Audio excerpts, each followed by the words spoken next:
Apocalipse, capítulo de número 2, o versículo de número 18 ao versículo de número 29.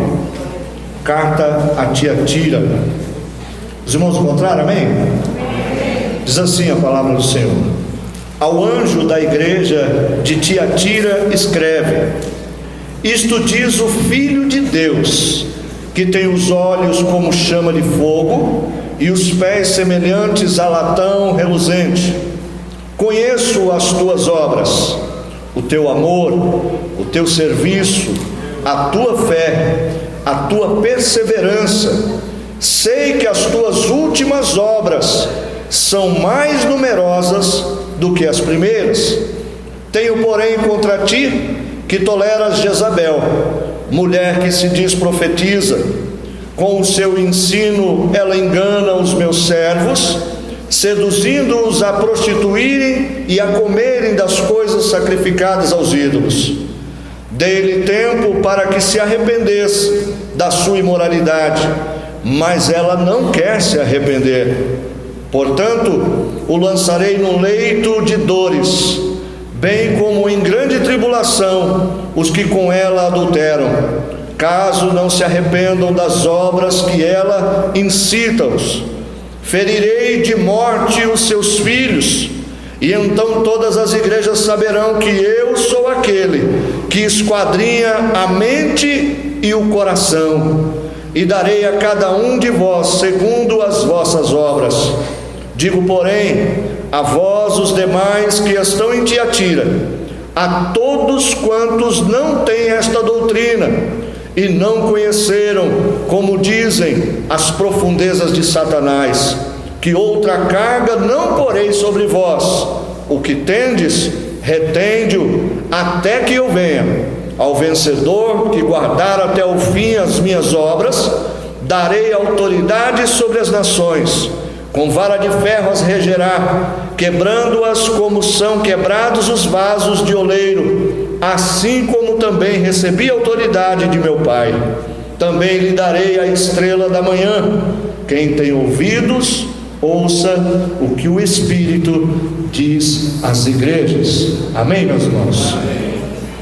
Um texto maravilhoso, irmãos, que nós acabamos de ler, aonde o apóstolo João, preso ainda na ilha de Patmos, ele recebe de Jesus Cristo a revelação daquilo que ele deveria, irmãos, orientar a igreja em Tiatira. Tiatira, irmãos, é talvez a menor das cidades da Mídia, a menor das cidades da Ásia Menor, porém não era uma cidade menos importante. A cidade de Tiatira, ela era uma cidade comerciária, ela era uma cidade que nela eram feitos, irmãos, alguns comércios, e também foi ali que se desenvolveram os tipos de sindicatos que defendiam as classes de trabalhadores. Esta cidade, ela comercializa, entre outras coisas, metais preciosos, como o bronze, como a prata, como o ferro, naquela época que era muito importante. Ali também, irmãos, é comercializado a lã, e era comercializado, irmãos, o tingimento da púrpura. Não sei se os irmãos se lembram, quando Paulo chega na cidade de Listra, ele vai até um lugar onde as mulheres estão lavando as roupas, e lá ele conhece uma mulher por nome de Lídia, que era vendedora de púrpura, ou seja, ela era uma mulher que trabalhava tingindo roupas. O comércio desta roupa tingida era muito grande na cidade de Tiatira. Então a cidade de Tiatira era uma cidade, de certa forma, embora pequena, importante para o comércio, por aquilo que ela produzia. A cidade de Tiatira hoje, ela não existe mais, ela está soterrada. Essa cidade foi criada uma nova cidade em cima daquela que existia. Essa cidade se acabou, ficaram só em ruínas, e ali eles vêm, irmãos, e ao invés de limpar a cidade, eles jogam terra por cima e fazem a outra cidade por cima. E hoje, onde era Tiatira, você encontra no mapa uma cidade chamada Aquisar, e essa cidade agora está no lugar de Tiatira. É interessante, irmãos, que a profecia que está sendo revelada aqui aponta para um período da igreja, que embora para a igreja que está nascendo na nossa época chamada Igreja Papal, era uma luz que estava acendendo para esta igreja da idolatria. Para a igreja original de Cristo eram trevas. Quando a gente fala da era papal da igreja, nós falamos, irmãos, de uma era onde a igreja foi mergulhada no meio de mentiras, no meio de interesses, de idolatria. É uma associação da igreja original com o paganismo. Então, esta carta de Tiatira retrata para nós uma época obscura da igreja. Embora a própria igreja de Tiatira está recebendo de Deus uma orientação, aonde esta carta inicia se dizendo: o Filho de Deus escreve. Ou seja, o que Jesus está dizendo? Lá na cidade de Tiatira começaram a se levantar imperadores e homens que se intitulavam deuses e queriam adoração para si, e eles criam num tal de Apolo, que seria este homem um semideus, filho de Deus com gente, e também era adorado naquela cidade. Já naquele tempo, João estava passando por problemas, aonde muita gente se intitulava filho de Deus, e vem Cristo então e escreve esta carta a Tiatira dizendo: quem escreve a vocês, Tiatira, é o verdadeiro Filho de Deus. Ou seja, ele está dizendo: a divindade está em mim, porque desde o princípio eu o sou. Assim como a semelhança de Deus, quem vê o Filho vê o Pai, e quem quer ver o Pai precisa conhecer o Filho. Ele está dizendo: eu sou o Filho de Deus. Louvado seja o nome santo de Jesus. Ele coloca aqui na carta coisas interessantes, como ele diz: aquele que tem os olhos como chama de fogo. O que ele está dizendo?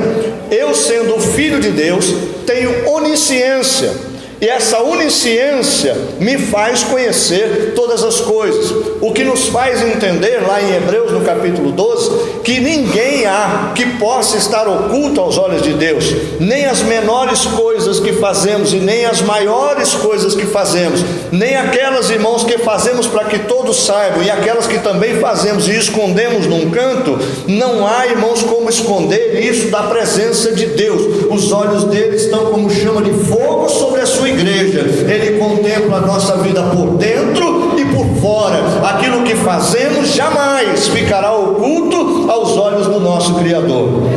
E ele diz também o seguinte: aquele que tem os pés como latão reluzente. Latão reluzente pode ser traduzido também como bronze. Talvez esta alusão do latão reluzente aos seus pés se refere lá ao tabernáculo. As colunas do tabernáculo eram sustentadas por uma base de bronze. Isto fala, irmãos, de firmeza. O bronze, irmãos, não enferruja. O bronze dura por muito tempo. O máximo que acontece é ele mudar de cor, mas você lustra e ele está zerado de novo. Isto fala da firmeza de aquilo que é a pessoa que está nos pés do Senhor Jesus. Também pode fazer uma alusão aqui, como aquela cidade comercializava muito bronze, muito metal precioso. Jesus mais ou menos está dizendo o seguinte: este metal que vocês comercializam na cidade aí, é muitas vezes para fazer o armamento dos seus exércitos, para sair em defesa daquilo que vocês têm. Porém, o bronze que vocês valorizam está nos meus pés, eu piso sobre eles. Não existe exército sobre a face da terra que faça frente a Jesus, porque Jesus não precisa nem lutar, ele pisa sobre aqueles que trazem ameaça ao seu povo. Louvado seja o nome santo do Senhor. Então este Cristo glorioso está se apresentando a Tiatira e dizendo a eles: olha, eu conheço vocês, eu tenho os olhos sobre a vida de vocês, eu posso pisar os vossos inimigos, e mais, eu garanto isto, porque não sou qualquer um, eu sou o próprio Filho de Deus. Louvado seja o nome santo do Senhor. No versículo de número 19, ele vem mais uma vez dizendo o que ele repete a todas as igrejas: eu conheço as tuas obras. É bom nós servirmos a Deus com esta consciência, irmãos, que não há nada que nós fazemos diante da presença de Deus que fique esquecido. Em todo o tempo ele vem dizendo: eu conheço as tuas obras. Quais são as obras que Jesus se refere a Tiatira? Ele começa a elogiar esta igreja porque ele diz assim: eu conheço o teu amor, eu sei do teu serviço, Eu conheço a tua fé, a tua perseverança, e sei que as tuas últimas obras ainda são mais numerosas do que as primeiras obras. Isso não é bom? Pensa numa igreja que começou no primeiro amor, já se passou muitos anos e ela permanece no mesmo amor. Ela tem o mesmo fervor de quando começou. Aquela fé que ela teve originalmente ainda está nos dias de hoje, naquele tempo.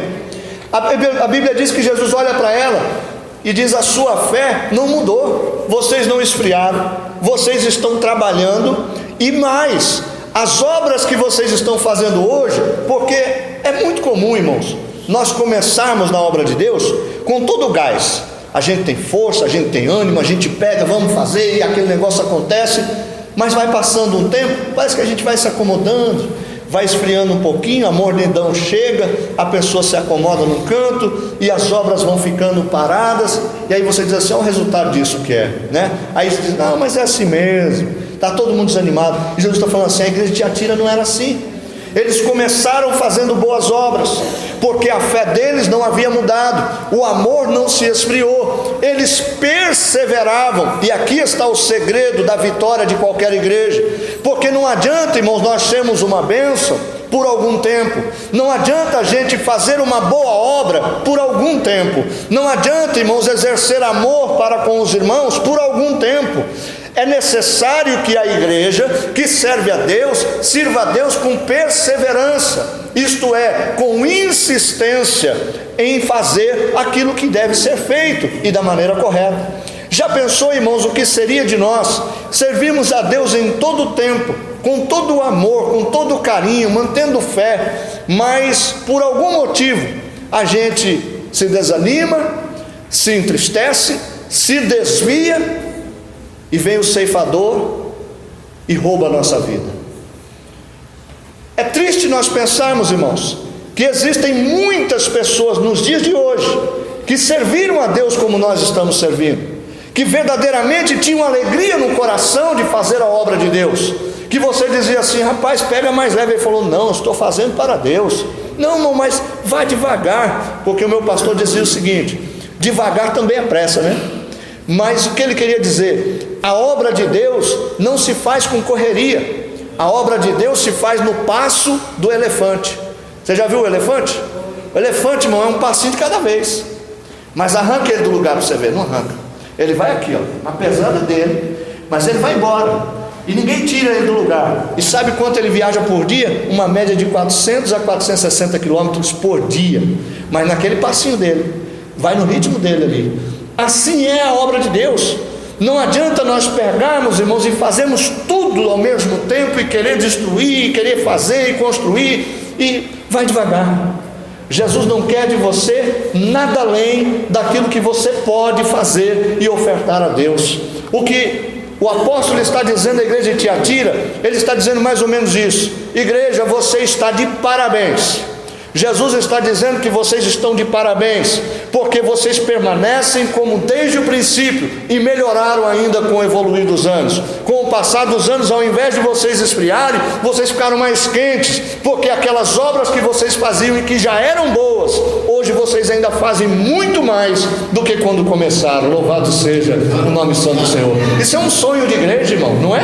É um sonho de igreja. Porém, agora observe bem uma coisa.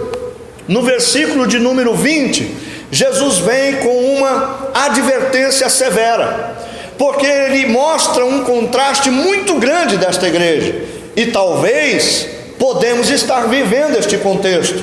Eu não quero dizer exatamente aqui na igreja de Parque Paulistano, mas nós estamos vivendo este contexto no que diz respeito à igreja como um todo.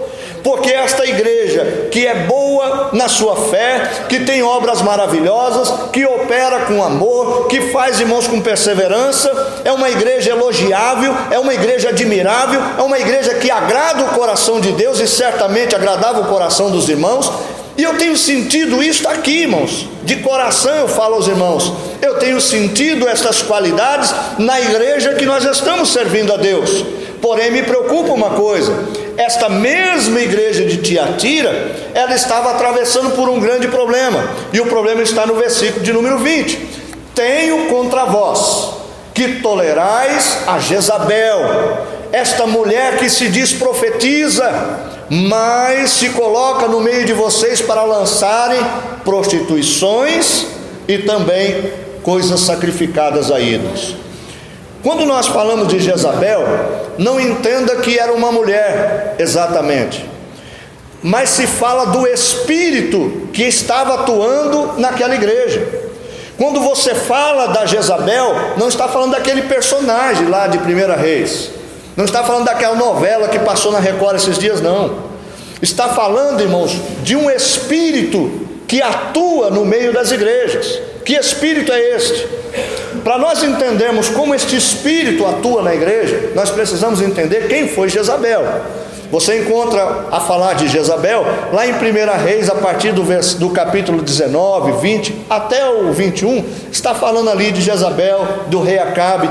Mas só para você observar, lá em 1 Reis, em primeiro livro dos Reis, no capítulo de número 20, e o versículo de número 25, olha o que diz a palavra de Deus acerca de Acabe.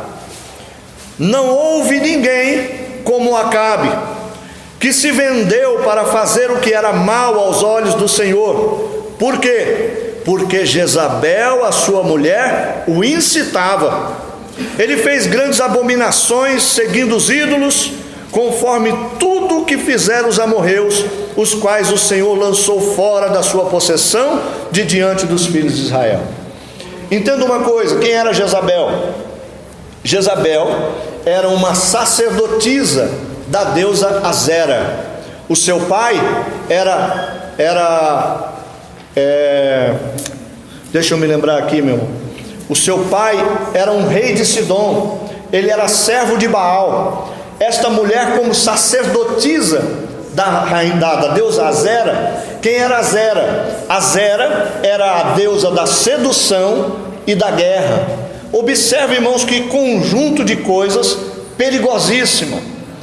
Alguém que pode seduzir você e te convencer à guerra, que espírito é esse? Não é um espírito de destruição? Este era o espírito que vivia em Jezabel. Jezabel, quando ele associa-se com o rei de Israel chamado Acabe, Acabe era um servo de Deus, Acabe era um crente em Cristo Jesus. Acabe era aquela pessoa que, em tese, temia ao Senhor. Porém, quando ele faz essa associação junto com Jezabel, o espírito que havia em Jezabel começa a atuar na vida do rei Acabe. Os irmãos estão entendendo? Amém? Amém? Então perceba o perigo que a igreja corre em ser a igreja noiva de Cristo e querer se associar com as idolatrias deste mundo lá fora. O paganismo não pode entrar na igreja, a sedução não pode existir na igreja, este espírito de contenda e de guerra não pode fazer parte da nossa gente. Quando Acabe se associou a Jezabel, ele abriu-se para que o espírito de Jezabel influenciasse a sua vida. E agora a Bíblia diz que nunca houve um rei tão ruim como Acabe, que se deixou influenciar por este espírito de Jezabel, por uma mulher que tratava com sedução e induzia a guerra. Perceba que este espírito de Jezabel, a personagem, ela morreu de uma forma terrível. Ela foi lançada do alto do alpendre do seu palácio. Ao cair no chão, os cavalos se assustaram, pisotearam esta mulher e ela esfarelou a sua carne. Quando isso aconteceu, o sangue esparramou para todo lado. Os cachorros que estavam na rua se reuniram e comeram o corpo dela. Só deixaram a palma da mão para que pudessem talvez identificar. Eu não sei se tinha identificação naquela época, mas não sobrou nada nem para fazer o sepultamento. Quando alguém chega e diz assim: vai lá e pega essa maldita, a palavra é exatamente essa que foi usada, pega essa maldita e sepulta, porque ela era filha de rei. Eles descem e falam assim: sepultar o quê? Só sobrou o osso, comeram tudo. Eles assim, mesmo assim, enterra essa miséria. Mas perceba que espírito havia nessa mulher. Aí Jesus olha para esta igreja, que é uma bênção, uma igreja que tem amor, uma igreja que tem fé, uma igreja que tem perseverança naquilo que está fazendo. É uma igreja que faz obras excelentes e que Deus está se agradando da igreja, está se alegrando com a igreja. Mas ele olha para dentro desta mesma igreja e ele vê um contraste diabólico, porque ele diz assim: tem no meio de vocês uma Jezabel, e pior, vocês gostam dela, vocês estão atuando com ela, vocês, pior do que isso, estão aprendendo do que ela ensina. Ora, nós estamos numa igreja abençoada por Deus, nós estamos numa igreja onde Deus tem derramado, irmãos, ricas bênçãos sobre este lugar. Eu olhar uma igreja deste tamanho, com uma orquestra abençoada, com um grupo de louvor tão lindo que louvou aqui hoje, com um grupo de irmãs, irmãos abençoados, com um grupo de obreiros que estão prestes a fazer grandes obras, e a gente está vendo esse negócio se mover e crescer.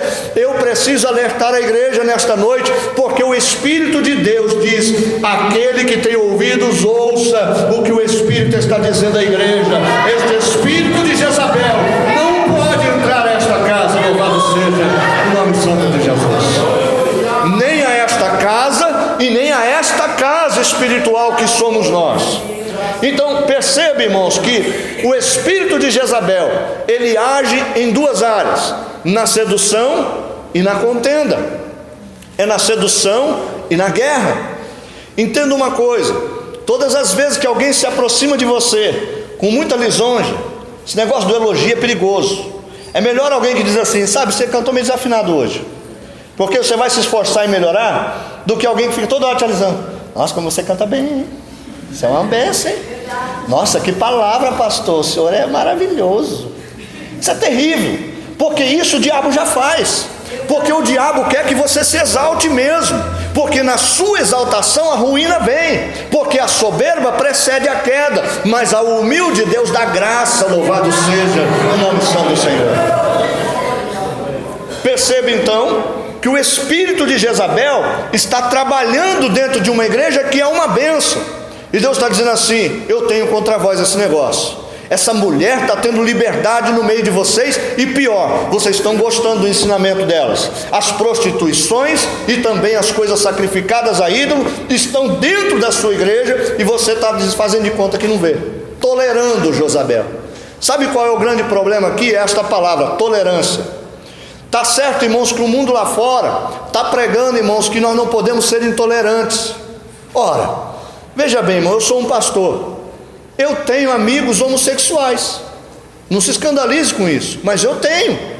A minha esposa sabe que um dos meus encarregados era um homossexual, e muitas foram as vezes que ele sentou-se na mesa da minha casa, comeu com a gente, junto dos meus filhos. Sempre houve uma relação de respeito, nunca ele me fez um gracejo. Aonde eu chegava, podia estar risada que fosse, eu entrava na sala, eles paravam a brincadeira, trocavam o assunto, eu saía da sala, eles voltavam a zoeira deles, e não tinha problema nenhum.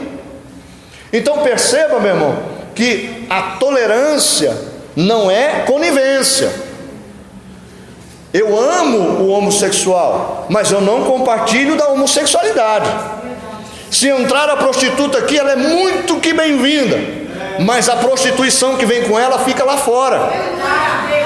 Ao entrar neste recinto, ela não vai vir com a saia curta, nem com a cara pintada, nem com o seio de fora, porque o lugar é santo e requer santidade.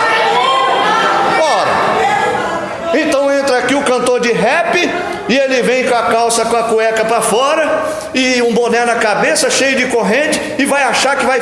Não, senhores. Mas então como é que ele vai fazer para entrar na igreja? Ele pode vir assim, mas permanecer assim aqui? Não. Os nossos jovens se converteram, e se converteram, precisa ter mudança de vida. Este pensamento de Jezabel, se há em alguns de nós de dizer: não, tem problema não, é jovem, deixa assim. Não é jovem não, isto é jovem crente, é moço e moça de Deus, e precisa ser diferente do que o mundo é lá fora.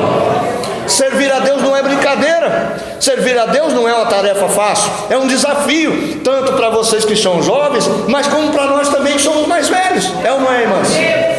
Nosso cabelo está branqueando, eu já estou com 3, estou contando todo dia, está branqueando, mas nem por isso eu vou abrir mão. Quem diz que só porque envelheceu não tem pecado.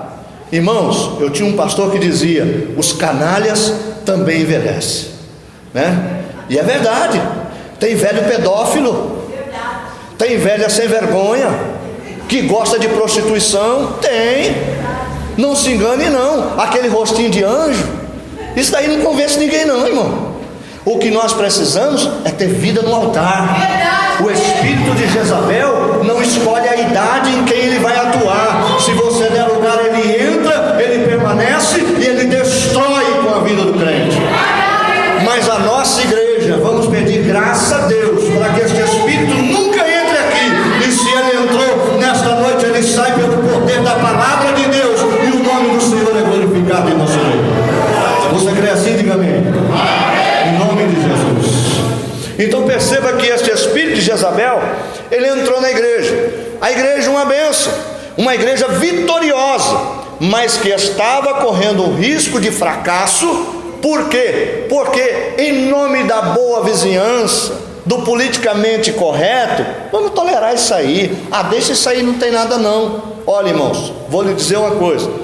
Eu tive aqui uma breve conversa com os nossos jovens, os adolescentes, e espero que você, pai, endosse esse negócio na sua casa, porque esta é a oportunidade de você tomar as rédeas da sua casa. Você, pai, homem, você é o rei da sua casa. Não seja um acabe, um banana não. Não seja aquele que fica sendo levado pela motivação dos outros. Você precisa ter doutrina na sua casa. Você precisa ter um parâmetro lá e segurar firme o negócio. Eu vinha dizendo aos nossos adolescentes e jovens aqui, que lá no deserto havia uma coisa muito interessante. A Bíblia diz que eles andaram 40 anos. 40 anos andando para lá e para cá, rodeando, e não saía do mesmo lugar. 40 anos. Não faltou a comida, não faltou a água. Embora às vezes eles queriam comer um negocinho diferente, né? Nós queríamos era carne. Quer carne, filho? Vou mandar uma chuva de codorna aí. Diz que comeram até sair pelo nariz. Mas, e foi isso mesmo, né? Chegaram a morrer engasgados, tanta carne comeram. Mas veja bem, aí a Bíblia diz que nunca Deus deixou faltar para eles a roupa e nem o calçado. E alguns teólogos afirmam que não tinha, irmãos, couro suficiente, nem lã, nem nada para fazer roupa para 3.600.000 pessoas. Não tinha. Aí o que Deus fazia? Fazia a roupa crescer no corpo. Alguns teólogos acreditam literalmente assim. O sapato não envelhecia, se renovava, você ia pôr o sapato no outro dia, mas está novinho. 40 anos depois o cara era pequeno, tinha 8 anos, agora está com 48 anos, o pé cresceu, ele olhava o sapato, está novinho, e não está com o dedo apertando dentro não, está no tamanho certo do pé. A roupa crescia, o sapato crescia, mas hoje não faz mais isso não, irmão. O que o senhor quer dizer com isso? Quero dizer, irmãos, que precisa trocar as vestes dos filhos, que as meninas cresceram e as coxas não podem ficar de fora, que a roupa precisa cobrir o corpo. Se levanta o braço, a barriga sai, está pequeno. Se abaixa e precisa pôr alguma coisa atrás, está pequeno. Se vai sentar, meu irmão, e tem que pôr a Bíblia em cima aqui, está pequeno. Entenda, irmãos, que o espírito de Jezabel é um espírito de prostituição. E prostituição, entenda, é aquilo que seduz, é aquilo que chama a atenção, não de forma bonita. Tem umas irmãs aqui, e eu acho lindo, irmãos, o cabelinho branco das irmãs, eu acho. Tinha uma senhora que andava com a gente lá em Carapicuíba, a irmã Tereza Balduino, uma negra elegante, um cabelo branquinho, irmão, mas branquinho. Ela fazia um coque assim, mas sempre muito, eu achava lindo aquele negócio, uma mulher bonita, sabe? Quase chegando aos 70 anos, mas bonita, elegante, o cabelo branco, mas parecia que aquele cabelo branco dela era algo que Deus deu mesmo, porque era bonito demais. E aí você às vezes quer mudar aquilo que Deus te deu e chamar a atenção por outros atributos, não pelo que é natural em você. Às vezes, irmãos, a idade vai chegando e alguém diz assim: parece que já não me olham mais como olhavam antes. Aí arruma um decote igual o meu assim. Isso é bonito? Não, não é bonito não, irmão, é feio. Às vezes a roupa encurta Ah, mas alguém vai olhar mais para mim. Quando eu sair eu vou escutar um... Não vai. É horrível isso. Não cabe para o servo de Deus. Parece ser engraçado, mas é uma destruição terrível. E a igreja sofre com esse negócio. A mesma coisa serve para os homens, para os varões. Não adianta você ficar marombadão, vir aí com camisetinha e ficar aí, vamos cantar, pega o microfone, louva Senhor. Não adianta, não quer dizer nada isso. Mas no mundo espiritual, você está destruindo aquilo que Deus construiu. As nossas armas não são carnais. Eu não vou ganhar ou combater alguma coisa, irmãos, com a minha aparência. As armas que Deus nos deu são poderosas em Deus para a destruição destas fortalezas que se levantam contra a igreja. E o espírito de Jezabel vem sutilmente, trazendo, irmãos, sensualidade, trazendo, irmãos, essa coisa que eu brinquei no culto passado, de cascavelar, aquele negócio que ginga aqui o quadril e não para. E esse negócio vai entrando, vai entrando, vai entrando. Quando a gente percebe, irmão, a igreja está contaminada. E eu, como pastor da igreja, eu não posso tolerar esse negócio aqui. Os irmãos já me conheceram um pouquinho, e agora está na hora de eu pastorear os irmãos. Ora, nós precisamos de uma igreja sadia. Eu quero que essa igreja cresça, que ela se multiplique, que ela seja uma bênção como nós estamos vendo que ela é, mas que ela se fortaleça em espírito e que não haja lugar nem para Balaão e nem para Jezabel dentro desta casa de oração. Os irmãos entendem assim, amém? Então ore pela tua igreja, e quando você chegar em casa, reforce o que o pastor disse. Ora, se você tem um filho adolescente, não perde o controle dele não. Tem menino de 12 anos agora que só falta dar um cascudo no pai. Ele diz assim, eu quero, e o pai diz assim, não meu filho, mas eu quero, vai fazer. E o pai diz, tá bom meu filho, faça. Poxa, você é o pai ou você é o filho? Está trocando o papel? E você, filho, não faça uma miséria dessa com seu pai não. Isto é espírito de Jezabel. Jezabel agia desta forma com Acabe. Ela ficava manipulando este Acabe. Sabe aquele negócio? Eu vi um camarada dizer assim, né, Manuel, que gosta desse trem aí, mas está liberto, graças a Deus. Diz que o camarada falou assim para a mulher, né? Chegou a sexta-feira e ele disse assim, amor, vou jogar bola. Ela disse assim, vai. Ele parou assim, sentou, vou ou não vou? Vai, pode ir. Aí ele falou, vou nada. Tem juízo, né? Sentou-se num canto e ficou lá. Daqui a pouco ele está lá, emburrado, assistindo TV, tomando um negócio, batendo copo. Disse, que foi? Que tá bravo? Eu queria ter ido jogar bola, mas eu não disse para você vai? Mas você não disse esse vai, você disse outro. O seu vai era diferente. Sabe aquele negócio? Jezabel é isso aí. Ela fala uma coisa, mas a atuação dela faz você entender outra. Aqui parece que não tem problema nenhum, mas são as menininhas. Esses moços aqui, é tudo moço, é assim mesmo. O que tem? Porque agora que cresceu a barba, deixa ele usar um pouquinho. Mas não é o nosso costume, meu irmão. Não é a atuação nossa. Não é uma questão de pecado ou não pecado. Alguém me fez uma pergunta interessante hoje, pelo discipulado. Disse assim, pastor, eu posso usar essa correntinha? Eu posso usar essa pulseira? Eu disse, você pode fazer o que quiser. O crente pode fazer o que quiser. Ora, o crente pode tomar pinga, o crente pode fumar maconha, o crente pode ir para o baile, o crente pode ir frequentar o funk, o crente pode se prostituir, o crente pode fazer o que quiser. Eu sou livre, eu pago minhas contas. Quem vai dizer que eu não posso tomar 1 litro de vinho hoje quando chegar na minha casa? Ninguém. Porém, a pergunta não é o que eu posso ou não posso fazer. A pergunta deveria ser, é conivente ou não? Convém a mim ou não como crente? Sabe por que eu não bebo? Não é porque eu não posso, é porque não convém a um pastor encher a cara, nem tomar coisa nenhuma. Por que eu não bebo bebida alcoólica? Porque eu não posso correr o risco de entorpecer a minha mente e perder a razão. Eu não posso em momento nenhum perder o governo do meu corpo e da minha atitude. Eu não posso subir neste púlpito com aquele devaneio de quem está se recuperando da cachaça. Por isso eu não bebo. Eu não fumo porque eu não posso? Não, eu não fumo porque eu entendo que isso daí destrói o meu corpo, e a Bíblia diz que aquele que destruir o templo do Senhor será destruído por ele. Jezabel não tem domínio sobre mim. Eu não me prostituo, não é porque eu não posso, Porque esse negócio de prostituição, irmãos, quando entrar na vida de alguém, ele vai destruir o casamento, ele vai destruir os filhos, ele vai destruir a família, ele vai destruir a igreja, ele vai destruir tudo. Então nós não fazemos, não é porque não pode, é porque não convém. Todas as coisas não são lícitas, mas nem todas nos convêm. Todas as coisas não são lícitas, ou seja, faça o que você quiser, mas Paulo diz: eu não vou me deixar dominar por nenhuma delas. Tudo eu posso fazer, mas nenhuma dessas coisas vai me dominar. Então olhe para Jezabel, está lá manipulando, trazendo guerra, sedução, convencendo a fazer o que é errado, e ele está dizendo assim: não tem problema não, tadinho, amor. Oh, que coisa, meu irmão, deixa seja você, irmãos, um crente leal a Deus. Mais do que leal a minha esposa, eu tenho que ser leal a Deus. Minha esposa, irmãos, ela fecha comigo em muita coisa, ela caminha ao meu lado, mas até aqui no governo da igreja, eu sempre digo a ela: minha filha, cuidado, quando você for me dar algum recado, escreve num papel e manda para mim. Fica me chamando aqui na beira não, porque o povo lá não sabe o que você está falando para mim.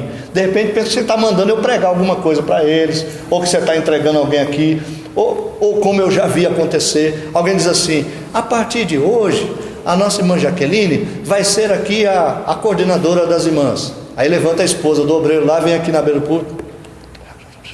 Não, irmãos, me provoquei, não é a Jaqueline não, viu? É a nossa irmã, sei lá, a irmã Carla.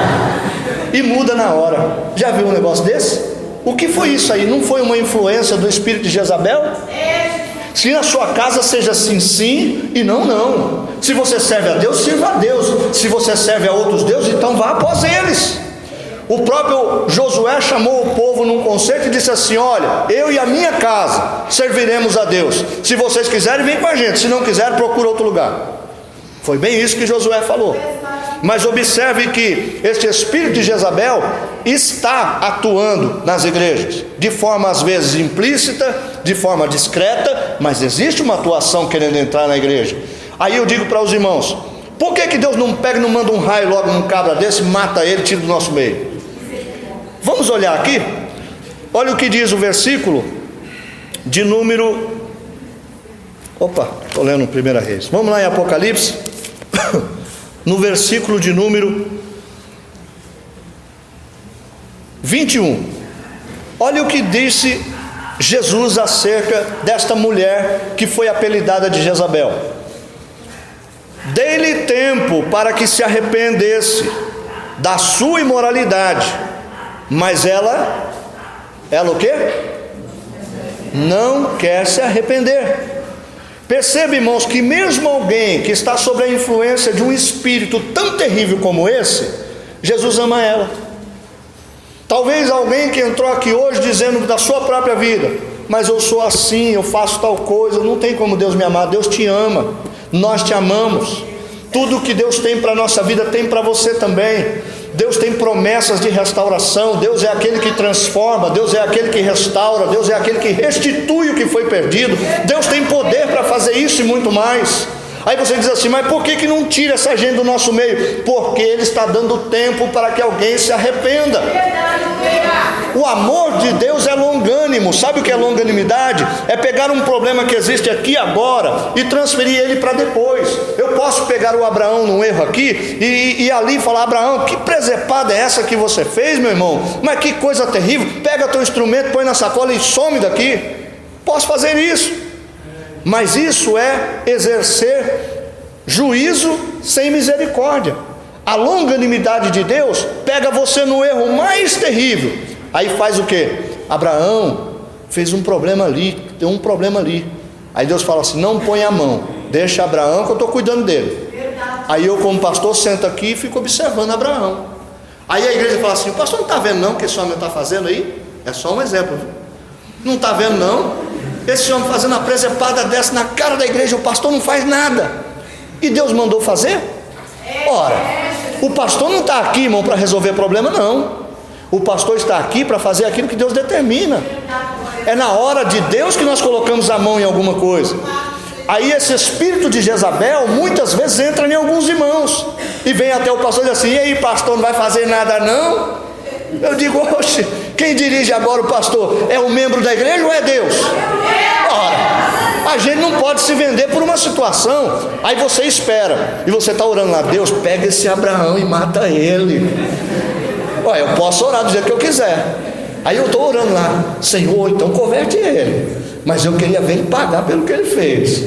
Aí daqui a pouco Abraão, não sei do nada, dá um estalo nele. Ele procura o pastor e diz assim: pastor, o senhor sabe que eu pequei contra a igreja, eu pequei contra o céu, eu pequei contra a minha ex-família. Pastor, eu preciso do perdão de Deus. Aí você, como pastor, você faz o quê? Meu Deus, o homem se converteu. Vem cá, meu filho, vamos orar. Aí a gente ora. Aí Deus pega, dá uma carga de Espírito Santo nele. Ele se levanta, irmão, começa a pregar com autoridade, falar em línguas estranhas. E quando toca, demônio cai na igreja e sai rolando por baixo do banco. Eu digo assim: o que Deus fez? Deus restaurou. Pegou aquele problema, jogou lá na frente e deu tempo para que ele se arrependesse. Perceba que todas as vezes que tem alguém trazendo problema para a igreja, não se preocupe, Deus está tratando desse negócio. A igreja é dele, ele é o dono de cada um de nós. Este Espírito atua até quando Deus deixar. Na hora que Deus falar basta, basta. E como que Deus trata? Observe que no versículo 22 ele diz assim: eu ferirei. Versículo 23, vamos no 22 mesmo. Portanto lançarei no leito de dores, bem como em grande tribulação, os que com ela adulteram. Versículo 23, ferirei de morte os seus filhos, e então todas as igrejas saberão que eu sou o Senhor dessas igrejas. Cuidado, porque o espírito de Jezabel se traz a prostituta no seu trabalho, não é na cama? Tanto já que ela quer cama, eu vou colocá-la na cama. Mas que cama? No leito da enfermidade. E aqueles que se adulteram com ela, ou aqueles que aceitam esse tipo de coisa dentro da igreja, concordam: não, tem que andar mesmo assim, é jovem, é bonito, e o que é bonito é para se mostrar. Isso é um engano de Satanás, irmão. Bonito é para se mostrar? Não. O que é bonito você guarda, irmãos, com maior preciosidade, porque tudo que eu tenho de caro não está exposto nos olhos do estranho, não. Está lá dentro da minha casa, em bons lugares, em gavetas fechadas. Sabe por quê? Porque tem valor para mim. O que tem valor para mim, eu não deixo exposto nas vistas dos outros, não. Haja vista que tudo que é bonito e está exposto tem preço, porque se está exposto está em vitrine, e se está em vitrine está à venda. Teu corpo está à venda? Me perdoe a expressão que é forte, né?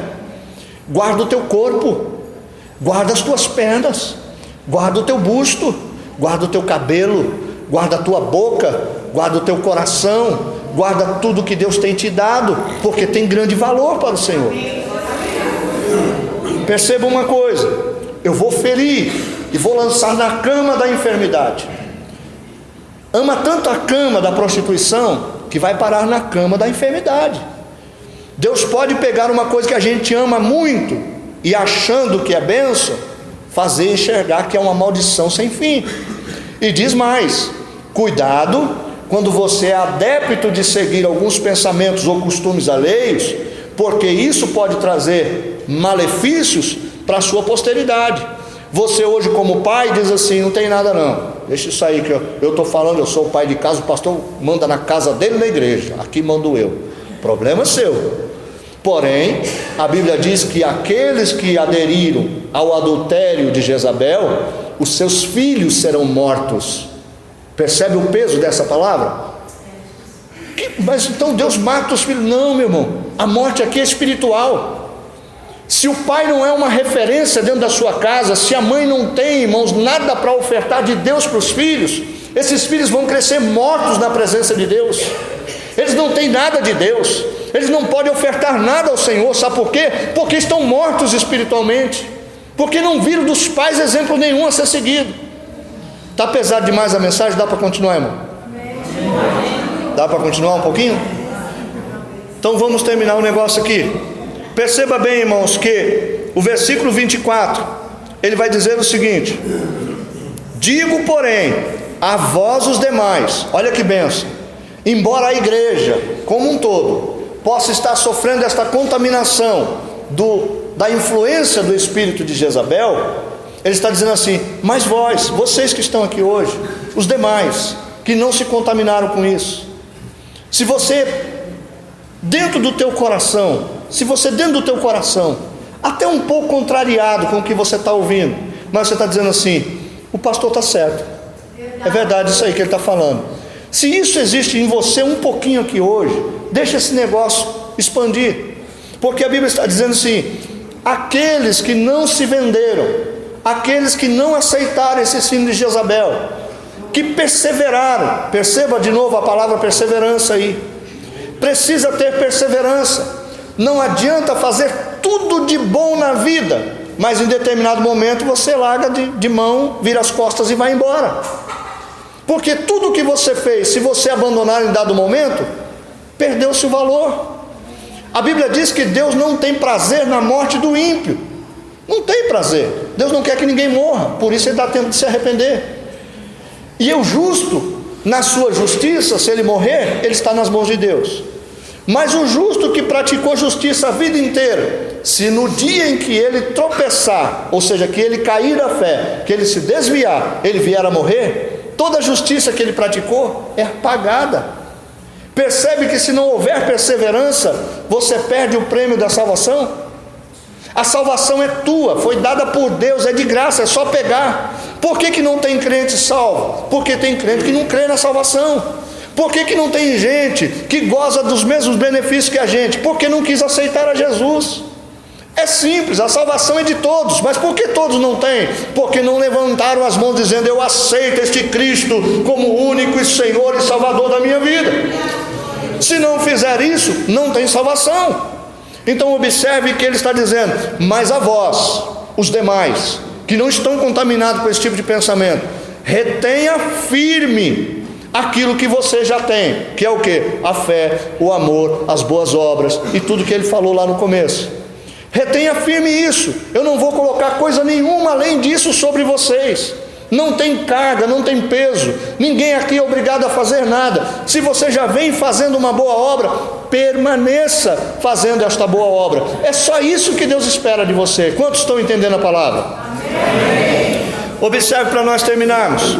Então ele vem no versículo 25: o que tendes, retenham até que eu venha. Então você precisa perseverar até quando? Até quando Deus nos arrebatar, ou até quando eu morrer. O que vier primeiro, eu vou reter até lá. Versículo 26: ao vencedor que guardar até o fim as minhas obras, eu darei autoridade sobre as nações. Lá no capítulo 20 do livro de Apocalipse, versículo 4, vai dizer que Jesus, quando vier, vai vir trazendo na mão um cetro de ferro e vai reger as nações, e com ele os exércitos do céu, somos nós, estaremos vindo junto, e nós vamos reger com ele, porque o poder que ele recebeu, agora também está compartilhando conosco, assim como o Pai, ao ver ele vencer na cruz, deu toda a glória que já era dele de volta.